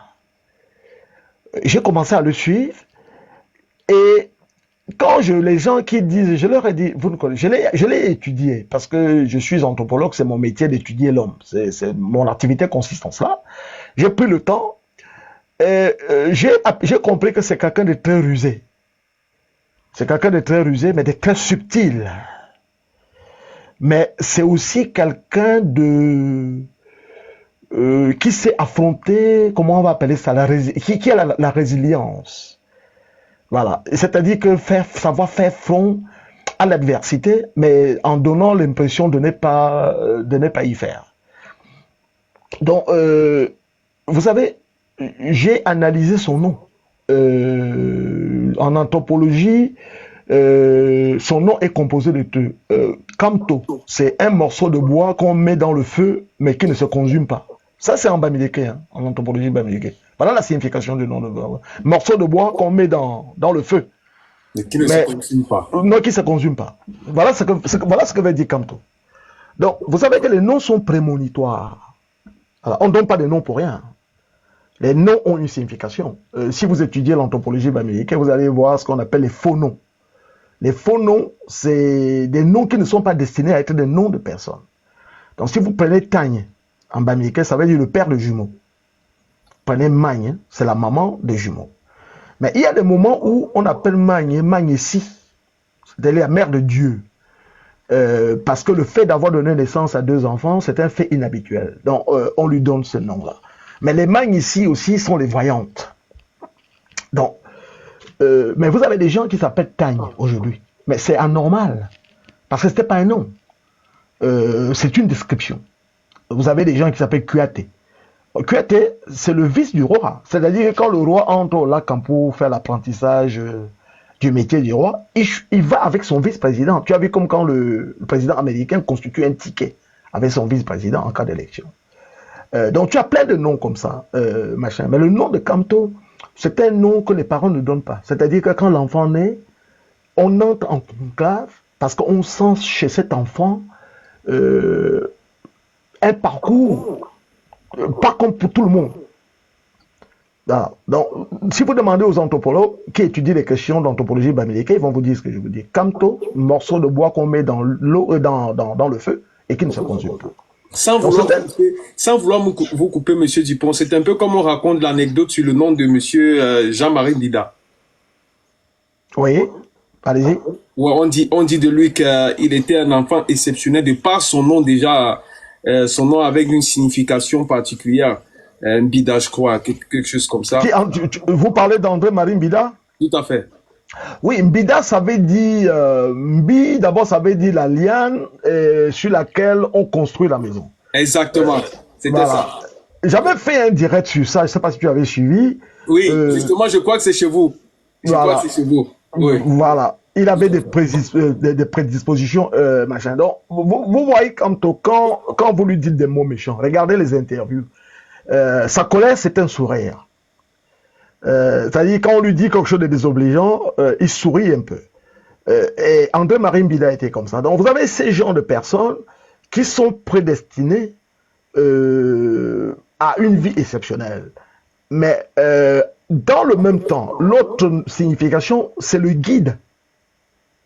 Voilà. C'est celui qui guide les gens vers une destination meilleure. Mais meilleur dans le sens où quelqu'un qui sort d'un désert et il n'y a pas de l'eau et il vous envoie dans un endroit où il y a de l'eau. Est-ce que vous suivez la métaphore? Tout à fait. Voilà. Donc, il y a ça. Mais depuis 2018, les Camerounais ont compris. Parce que quand on vous parle, il parle comme un médium. C'est-à-dire qu'il vous parle des cas qui vous touchent vous, sans vous connaître particulièrement. Voilà. Et c'est ça qui intéresse les gens. Parce qu'en sciences politiques, il y a la notion de rapport de force. Je réponds à votre question, pourquoi est-ce qu'on a peur du MRC? Mais parce qu'il y a le rapport de force. On a parlé de Frundi. Mais Frundi, ce sont les Bamileke. S'il n'y avait pas les Bamileke derrière Frundi, Frundi c'est qui? Voilà. Parce que le SDF est né à Londres. Une idée de Abe Moukon, l'homme qui a créé des cases for the Southern Cameroon, qui sert de base juridique des revendications sécessionnistes. Mais c'est Ndetoumans, le patron de All One Cameroon Party, c'est-à-dire la branche anglophone de l'UPC, qui avait dit qu'on confie ce projet à John Frundi, parce que John Frundi était en délicatesse avec le RDPC. Il avait été battu chez lui dans une primaire du RDPC par son frère Achidi Achou, qui va devenir Premier ministre. Donc, mais ce n'est pas son projet. Mais ce sont les Bamileke qui ont porté Frundi. Voilà. La preuve, même Kamto l'a conseillé, Kamto a fait des choses pour lui. Donc, il a motivé les Camerounais, les gens qui connaissent la politique. Je ne parle pas des imbéciles qui parlent des histoires de tribus, etc. Je parle des gens qui comprennent entre les lignes. Voilà. Donc, il a fait ça. Ce n'est pas pour rien. Vous allez me dire, oui, on a passé 7 ans. Non. Pendant les 7 ans, parce que quand il a repris pour lui la méthode des pères de l'UPC, parce que les UPCistes ont eu en tout et pour tout 7 ans d'existence légale. 10 avril 1948, création de l'UPC, 13 septembre 1955, interdiction de l'UPC. Mais malgré ce laps de temps, l'UPC a gagné le cœur des Camerounais parce qu'il a fait un travail, on va dire quoi, de civilité. Il a instruit ses militants. Et c'est ce que Kamto a essayé de faire pendant de 2018 à aujourd'hui. Les gens qui le suivent, sa démarche est celle d'instruire les gens. Parce que si vous avez un peuple qui n'est pas instruit politiquement, vous perdez votre temps. Vous perdez votre temps. Vous avez un berger allemand à la maison. Si vous ne le dressez pas bien, mais il va commencer à manger vos enfants. Voilà. Donc, quand on a compris cela, que le peuple est un atout, mais le peuple peut aussi être un couteau à double tranchant, pouvant se retourner contre vous. Donc, c'est pour ça que ça popule son système. Les gens voient et disent, veulent de l'action tout de suite. Non. Lui, il travaille pour le long terme. Il travaille pour le long terme. Et vous allez faire le travail seul. Un jour, il ne sera plus de ce monde, comme tous les humains. Mais ses enseignements resteront. Ces enseignements resteront. Si aujourd'hui on parle des gens comme Napoléon, depuis combien d'années ils sont plus là, etc. Donc le travail qu'il fait, c'est ce qu'il faut faire avant. Voilà, parce que les gens pensent qu'aller à une élection, c'est aller porter le pain billard, prendre une boîte de pain sardine. Non, il y a un projet de société. Vous allez élire un président pour une certaine durée, et les actes qu'il va prendre en votre nom vous engagent pendant très très longtemps, et ça va impacter vos vies. Et c'est pour ça que nous parlons aux plus jeunes. Voilà. Donc si vous voulez encore vous taper 40 autres années de la famille Biya, allez-y. Et voilà. Mais c'est pour ça que quand on dit, je veux être président, oui. Je suis porteur de projet de société, oui. Mais pas à tous les prix. Je ne suis pas disposé à enjamber les cadavres de mes compatriotes parce que je vais aller étudier. Si c'est ça, dispensez-moi-en. Faites-le avec quelqu'un d'autre. Ce n'est pas mon projet. Parce que lui, il parle en homme responsable. Un homme politique doit d'abord être un homme responsable. Parce que un pays, on sait comment on commence à le casser. Moi, j'ai vécu dans des pays comme la Côte d'Ivoire, comme le Libéria. Lorsque j'ai vécu là-bas, il n'y avait pas de guerre. Mais quand il y a eu des guerres, j'ai regardé ces pays à la télé, j'ai pleuré parce que c'est des pays où j'ai été heureux. Et c'est ce que dit Kamto. Casser, c'est facile. Vous prenez un verre, un simple verre de jus d'orange. Vous savez combien de temps on met pour le fabriquer? Mais ça ne vous prend pas 2 secondes. Vous le lâchez et il s'écrase au sol. Voilà. Donc vous allez faire venir. Regarde ce qui s'est passé chez nos frères anglophones. Au début, nous avions affaire à une revendication à type corporatiste. Mais ça a basculé. Il y a des bandits qui sont entrés dedans. Et il y a des gens même qui sont venus du Nigeria qui n'avaient rien à faire là-dedans. Vous allez demander aux gens de descendre dans la rue, comme certains sont en train de dire, comme si on ne savait pas. Vous allez envoyer les enfants des gens à la boucherie. Et ça sera quoi le résultat? Donc, vous avez un homme politique qui vit sur place au Cameroun, qui est responsable, qui a des militants en prison,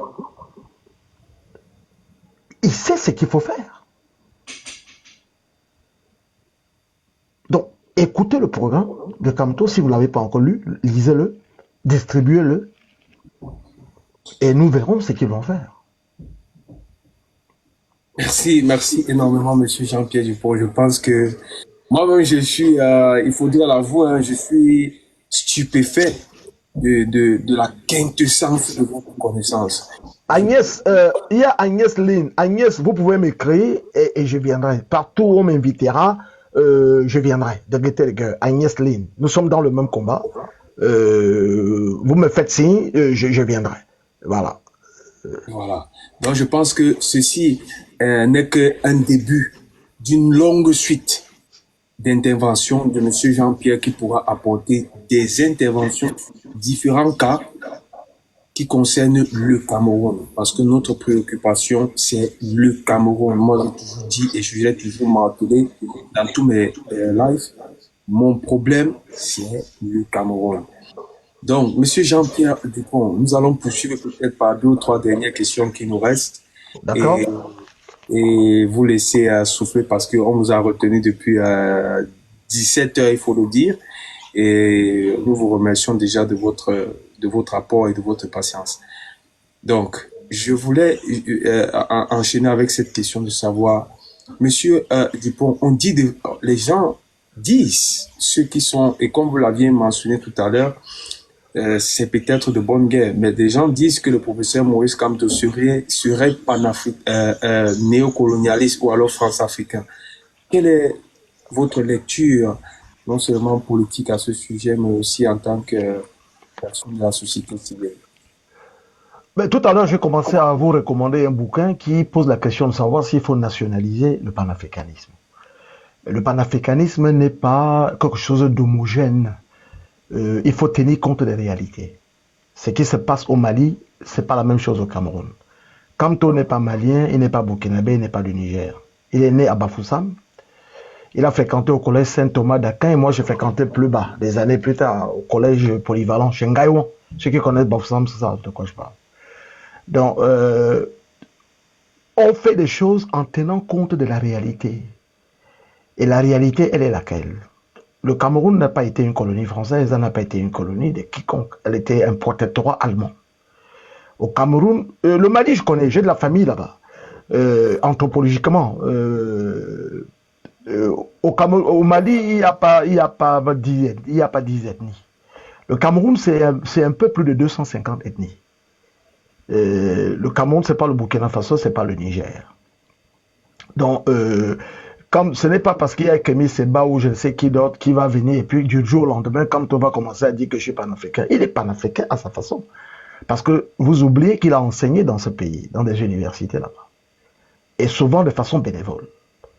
Parce que le panafricanisme, c'est pas ceux qui vont se remplir les poches en faisant ce que mon frère Vassero appelle les intellectuels à gage. Le panafricanisme, ce sont des actes concrets. Là où des choses sont possibles à être faites. Comme tout, c'est un homme politique. On parle que de sa casquette de trucs, mais il a aussi un doctorat en sciences politiques, c'est que les gens ne savent pas. Et en sciences politiques, on parle du rapport de force. C'est un concept cher à Montesquieu, le père du sacro-saint principe de la séparation des pouvoirs. Donc, quand on sait qu'en toute chose, il y a le rapport de force, il y a la dynamique. Alors, il arrive aux affaires de main, après avoir insulté la France. Alors que notre pays est condamné à avoir des relations avec la France, aussi à avoir des relations avec tous les autres pays de la planète. Parce qu'il y a ce qui s'est dit au quartier, mais il y a les réalités de la gouvernance mondiale. Il y a l'héritage historique. Donc du jour au lendemain, quand on ne va pas gommer la France, nous parlons le français. Nous avons avec les Français une langue commune. Le Féman de Rouen, là, qui se passe pour un professeur, il a essayé. Au moment où on a voulu lui arracher le passeport français, il s'est mis à pleurer. Mais il fallait y réfléchir avant. Il fallait dire, voilà, j'ai le passeport français, je vis en France, ma famille y vit. Il y a des choses que je peux dire, mais je le fais de façon subtile. Quand il écrit des articles dans les revues universitaires scientifiques, ceux qui ont accès à ça savent de quoi je parle, mais il a une façon de parler. quand on comprend le français, on voit qu'ils réclament qu'on ait des rapports d'égal à égal. Égal à égal. Voilà. Mais on n'a pas besoin d'insulter les gens pour dire ça. Tout est dans la manière. Quand on ne va pas se déshabiller dans les rues de Yaoundé, allez, panafricanisme à la fin dehors. Mais c'est qui n'a pas de responsabilité. Tout à l'heure, je vous ai dit qu'un homme politique, c'est d'abord un homme de responsabilité. Parce que ce que Kamto dit, beaucoup de gens tiennent compte de ça. Donc, il sait que sa parole est attendue. Elle est souhaitée. Donc, il ne va pas dire n'importe quoi. Kamto n'est pas un activiste. C'est un homme politique. C'est un homme d'État. Et comme tel, il ne peut pas tenir le même discours que Kémy Séba. Ils n'ont pas le même parcours. Kamto, il a enseigné dans des universités françaises. Il a été ministre. Et quand il était ministre, il a eu à demander à la France de la logistique dans le cadre des accords de défense, nous liant à ce pays. Donc, il ne va pas se lever parce qu'on ne fait pas ça. Kamto, il est de Baham par ses parents, mais il est né à Bafoussam.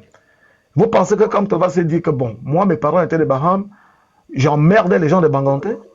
Ça ne se dit pas. Voilà, du moins pas en public. Donc, c'est pour ça qu'on parle de diplomatie. Tout est dans la manière. Donc, c'est qui est un panafricaniste? Qui juge de ça? Sur quels critères? Sur quels critères? Regardez ce qui s'est passé avec Douala Mangabel. Si vous demandez au Douala, les Douala vont vous dire que les Bamouns sont des traîtres. Pourquoi est-ce que les Douala le disent? Parce que au moment où Douala Mangabel a eu des problèmes, ils ont voulu que les Bamouns viennent à leur secours. Parce que les Allemands ont fait la guerre à tout le monde au Cameroun, sauf aux Bamoun. Pourquoi? Parce que le roi de Bamoun avait dit, moi je ne me mêle pas de cette querelle. Les Allemands arrivent au Cameroun comment? Les accords du 12-14 juillet 1884.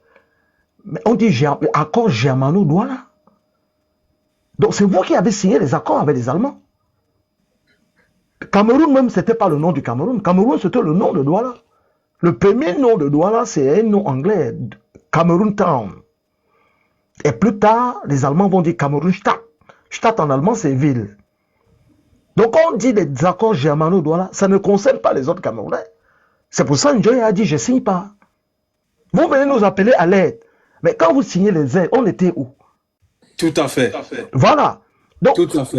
Le professeur Kamto est dans une démarche de responsabilité et une démarche de prudence. Le professeur Kamto, qui est un agrégé de politique aussi, il connaît l'histoire. Parce qu'on ne fait pas d'histoire sans faire on ne fait pas la politique sans faire d'histoire. Si vous étiez à Paris lorsque Kamto est venu, il a fait l'historique de la République, les menaces qui pèsent sur la République, le coup d'État du 2 décembre 1851 par Napoléon. Napoléon le neveu. Mais Kamto, qui est enseigné partout en Afrique de l'Ouest, c'est ce qui est arrivé à la Guinée de Sékou Touré. Ce pays a 16 siècles de retard sur les autres. J'y fais souvent. Dans le cas de mes activités professionnelles. Sékou Touré s'est levé, il a fait du spectacle. Nous préférons la pauvreté dans la liberté à la richesse dans l'esclavage. De Gaulle est parti. Mais c'était quoi le résultat? Il a massacré tous ceux qui possédaient le savoir, la richesse, etc. Allez en Guinée. Là. Mais Kamto, c'est un professeur émérite, ce n'est pas un imbécile. Tout ça que vous criez là, il sait ça. Mais pour être concret, on fait comment? Vous avez un gardien de prison, il vous a enfermé, il a les clés de votre liberté et vous lui dites je t'encule. C'est bien, mais vous allez mourir là parce qu'il a les clés de votre liberté. Donc Kamto n'est pas là pour collecter les PayPal, les cadeaux que vous donnez sur TikTok. Ce n'est pas ça son projet. Son projet, c'est celui de la responsabilité parce que la politique, c'est Clausewitz, un officier prussien qui disait, c'était un contemporain de Napoléon. Il a écrit un livre en 1870 qui s'appelle « De la guerre ». À ne pas confondre avec la guerre de Nicolas Machiavel ou alors la guerre de Sun Tzu, un chercheur chinois qui a écrit ce livre 5 siècles avant Jésus-Christ. La guerre. Mais Clausewitz, lui, il a écrit « De la guerre ». Et c'est lui qui dit que la diplomatie, c'est la continuation de la guerre par d'autres moyens, ou alors La guerre, c'est la continuation de la diplomatie par d'autres moyens. Donc, quand on connaît tous ces préceptes-là, il connaît ça. On peut crier dans le vide. Vous allez souvent entendre parler de Mathias Ndjoumessi. Mathias Ndjoumessi. C'était le président de Koumzé. Il avait créé le Koumzé. Un peu comme le Lankam Longondo. C'est le tout premier président de l'UPC en 1950. Mais comme il était dans l'UPC, les ont tout coupé. Ils n'avaient pas le droit. Houphouët-Boigny a mis une pause en 1950. Ils se sont séparés avec l'UPC. Et Mathias Ndjoumessi a dit, quand on vend les œufs, on ne cherche pas la bagarre. Il est arrivé troisième. Vous parliez de l'UNC hier. Ahidjo, quand on a fait les élections du 23 décembre 1956, Ahidjo est arrivé en tête avec 31 sièges, suivi par le parti d'André-Marie Mbida, les démocrates du Cameroun. 20 sièges. Et la troisième personne, c'était Mathias Ndjoumessi, les paysans libérés de l'Ouest. 9 sièges. Il y a le journaliste là, Tulé, Chantal, il dit que oui, il avait créé un parti qu'on appelait les Bamileke libérés. Je lui ai dit, tu ne connais pas l'histoire. Il ne faut pas induire les jeunes en erreur. Il n'y a jamais eu un parti politique au Cameroun appelé les Bamileke de l'Ouest. Il avait fait un parti politique qui s'appelait les paysans libérés de l'Ouest. Voilà. Donc il ne faut pas induire les jeunes en déformant l'histoire. Donc le professeur Kamto, c'est un homme rusé qui connaît l'histoire. C'est lui qui parle. Quand on a fusillé Ernest Wandji, le professeur Kamto avait 17 ans. Il était dans la foule qui assistait à l'exécution d'Ernest Wandji. Parce qu'on prenait les gens de force pour aller à l'exécution, pour faire peur aux gens. Parce que Wandji n'était pas de Bafoussam. C'est un Bana. On vient de tuer à Bafoussam pour faire peur aux gens. On aurait pu le tuer à Yaoundé, là où il a été jugé et condamné à mort. Mais on veut venir le faire tuer à Bafoussam pour faire peur aux gens. Et on a mené les gens de force. Vous interrogez le professeur Kamto, il va vous dire, parler de Carrefour Makiza, il connaît toutes ces choses-là. Donc on fait des choses, parce que les gens qui allaient affronter des gens les mains nues, vous avez gagné quoi? Voilà. Donc Kamto, il sait tout ça. Il n'a pas dit que je suis le président pour donner tout aux Français. Mais vous avez les relations internationales. Dans les relations internationales, il y a du donnant-donnant. Bon, vous qui parlez de ça, la France a l'Australie a commandé un sous-marin à la France. La France a travaillé depuis 6-7 ans. Au moment de livrer le sous-marin, les Américains ont mis le veto. Pas question. Ils ont dit aux Français, votre technologie est infiltrée par les Chinois. Les Français ont un peu boudé, Macron a rappelé l'ambassadeur, les Américains leur ont donné un peu d'argent, Macron s'est calmé. Mais pourquoi Macron n'est pas allé envahir les États-Unis? Parce qu'il n'a pas le moyen. Ça s'appelle le rapport de force. Quand on peut se lever, insulter et tout. Mais Macron va dire à Biya, bon écoute, tu vas mourir au pouvoir, tu le prends celui-là, on l'enferme, on n'a pas de nouvelles. Donc tu regardes le rapport de force. Tu habites chez quelqu'un, c'est lui qui fait à manger, tu manges. Et tu commences à critiquer sa femme. Oh, avec tes bagages dehors. Mais pourtant, tu peux rester tranquille. Tu attends le jour que tu auras ta maison, que tu seras en situation de force. Quand il va te parler, tu lui dis, bah, écoute, arrête tes conneries. Hein. Mais tant que les Ivoiriens disent que quand tu es dans l'eau, ton doigt est dans la bouche du crocodile et tu veux parler. Voilà. Quand c'est un homme rusé, c'est un homme rusé, mais c'est un homme politique responsable. C'est un homme politique responsable. Merci, monsieur Jean-Pierre Dupont. Je vais clôturer en ce qui me concerne, moi, avec la dernière question avant de laisser deux intervenants vous poser deux questions. Ensuite, on va clôturer le panel. En 1793, monsieur Dupont, on a pu constater Louis XVI qui se fait guillotiner par son peuple. Est-ce que vous pensez qu'avec tout ce qui se passe au Cameroun aujourd'hui, ce n'est finalement pas le peuple qui risque de guillotiner le RDPC, au sens figuré, ou comme au sens propre peut-être? Oui, mais le RDPC est déjà guillotiné. Quand on observe ces choses-là, c'est un parti désavoué. Ceux qui vont là-bas prendre la sardine, ils le font parce qu'ils ont faim. Et moi, je ne leur en fais pas grief. Je ne leur en fais pas grief. Mais il y a quelqu'un qui me parle des terres, de clarification sur les terres de Mungo. Je vais en venir tout à l'heure. Excellente question. Flex Warren. Le RDPC est un parti discrédité. Et je vous ai dit en entame de propos qu'il va mourir de ses propres turpitudes. Tous les Camerounais savent. Je vous ai dit tout à l'heure que le RDPC n'a même pas 10 000 francs CFA dans ses caisses, parce que les membres du RDPC ne le sont que de bouche. Personne au RDPC n'a de cartes.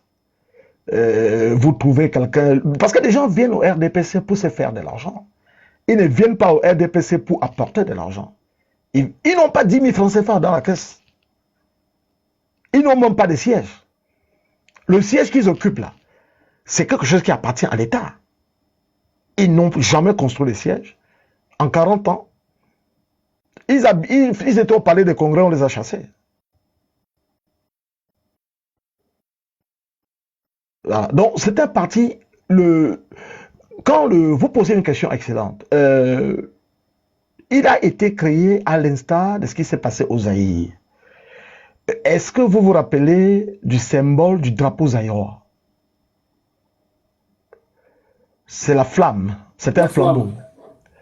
Est-ce que vous vous rappelez du symbole du RDPC? C'est la flamme. Non. C'est un même magicien égyptien qui a conçu les deux flammes, les deux symboles, et on a mis ça dans la matrice d'un fœtus, qu'on a mis encore dans la matrice d'un sorcier.